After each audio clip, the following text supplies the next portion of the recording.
Hey guys, welcome to my review of episode 5 of season 4 of The Chosen. Got the chance to watch that one, which just came out. So to me, this was a good episode, but I would probably overall say that it was the least best of this season so far. And the reason I find for that is that I found it a bit too campy at times in terms of the interactions between a lot of the disciples. I felt like there was a lot of filler here in this episode where they were just trying to fill the time on their journey. So basically, to set the scene, Jesus and the disciples are now making their way from Capernaum on that long road to that fateful road to Jerusalem.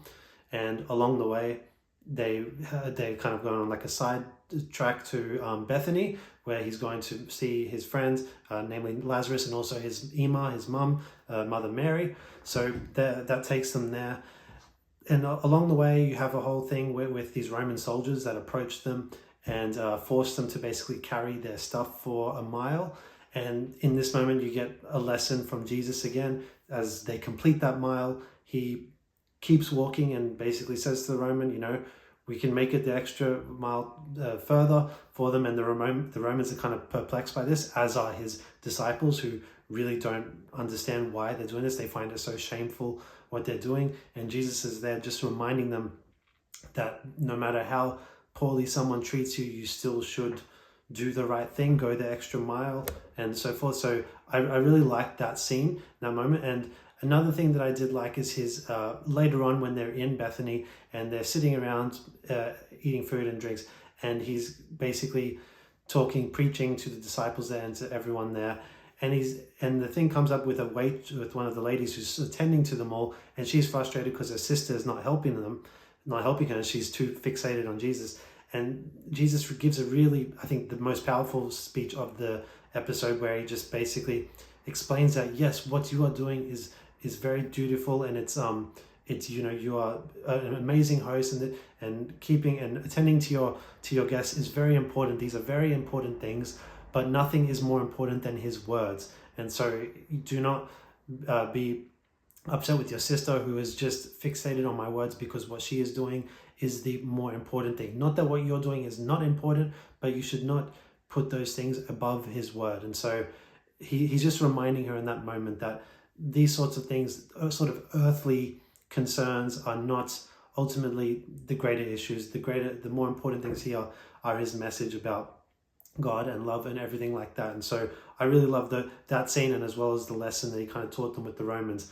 But in between all that, you have this sort of subplot as well with Judas, where we're kind of now starting to see real tangible decisions that he's making that will lead to, obviously, the ultimate decision where he will sell out Jesus. We're seeing here his greed coming back up when he meets up with his old business partner again, and basically gets advice from him that kind of just confuses him all about his role amongst the disciples.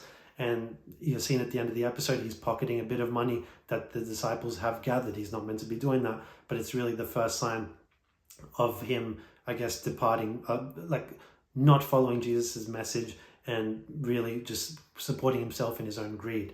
And whilst I didn't think it was necessary to do that, I felt like it's kind of a bit too overt, that scene, to show him doing that, leading to that. I think we can still figure it out along the way just by the things that he hints at here and there about his concerns for the disciples and their following and how they're going to support themselves. You don't need much more than that. You just need to build that up a bit. But I felt like it just got a bit too overt, and we spent too much time with this character in this episode to fully to see really supposedly his switch to not the bad side, but really to doing bad things that are ultimately going to lead to the worst thing that he does later on.